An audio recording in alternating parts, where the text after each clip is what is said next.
وہ دسمبر کا ایک سرد دن تھا جب میں اماں کے ساتھ کسی کام سے شہین کیمسٹ تک آئی۔ دکانوں کے سامنے سڑک پر خاصا رش تھا اور پرہجوم جگہوں پر مجھے ویسے خوف آتا تھا۔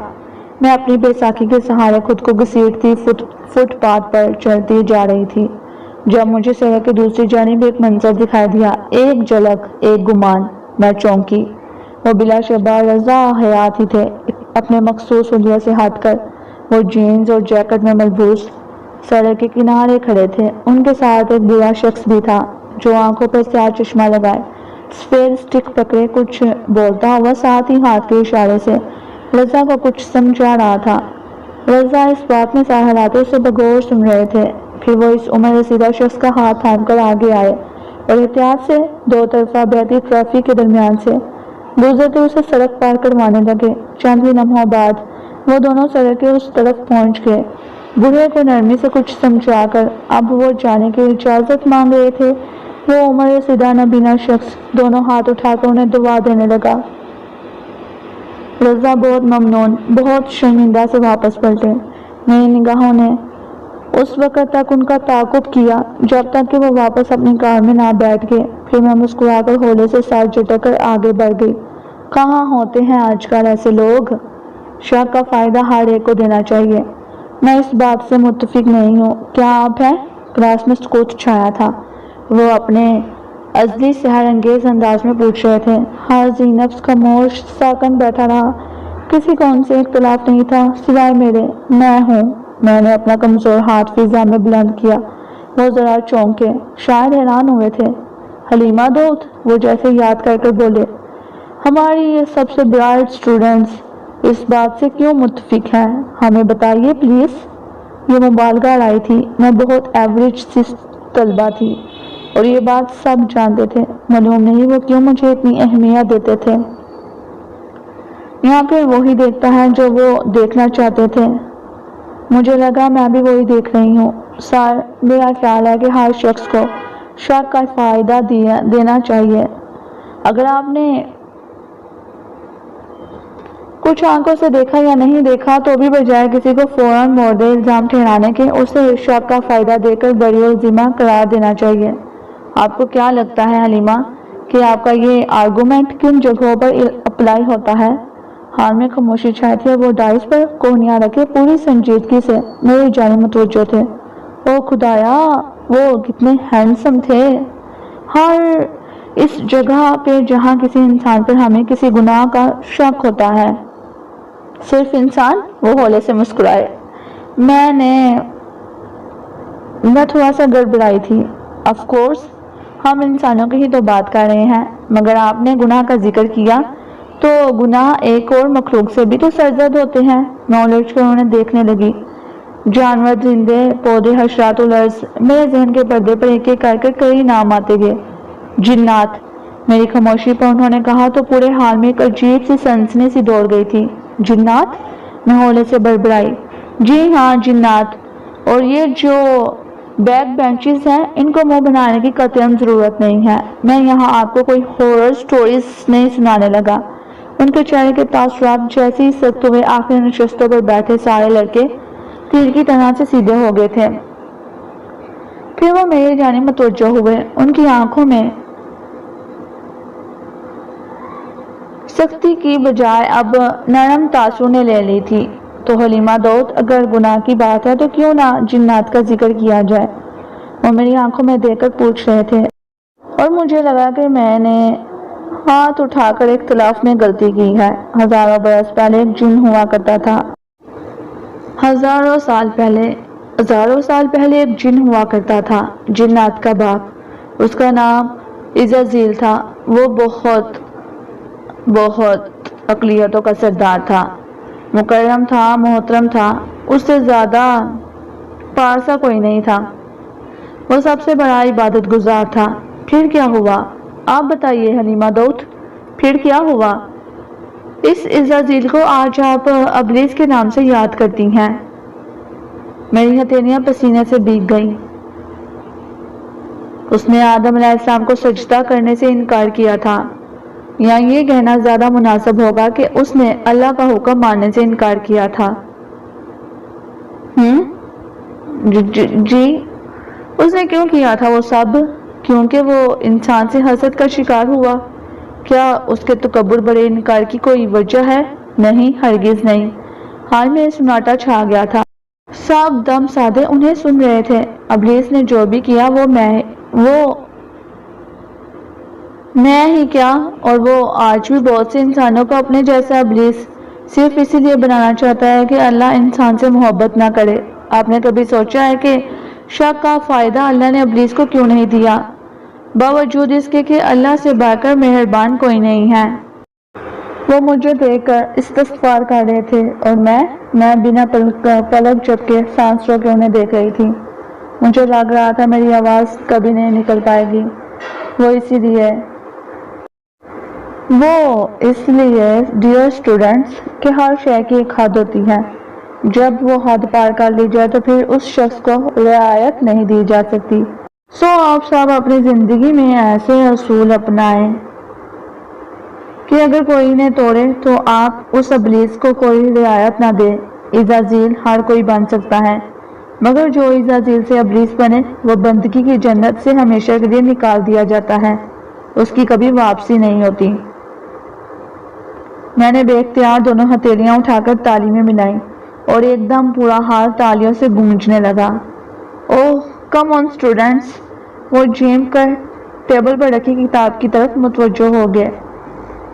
ہمارے ڈپارٹمنٹ کے ایک بہت پرانے پروفیسر عثمان ڈاؤ ان دنوں ریٹائر ہوئے تھے۔ ان کے اعزاز میں ایک شاندار سی فیئر ویل پارٹی کا انعقاد کیا گیا تھا، جس پر تمام فیکلٹی ممبران اپنے ازواج کے ساتھ مدعو تھے۔ اس شام میں نے پہلی دفعہ پروفیسر رضا کی بیوی کو دیکھا۔ اس کا نام علینا تھا۔ وہ دراز قد اور بوڑھے گھنگھریالے بالوں والی بے تحاشا حسین لڑکی تھی، جیسے موم کی گڑیا ہو۔ رضا بلیک ڈنر سوٹ میں ملبوس تھے اور وہ ان کے ساتھ سیاہ اسٹائلش لباس میں پورے اعتماد کے ساتھ کھڑی بہت خوبصورت لگ رہی تھی۔ کوئی اتنا حسین بھی ہو سکتا ہے؟ 5 برس کا پیارا سا بیٹا ماں کی انگلی تھامے کھڑا تھا۔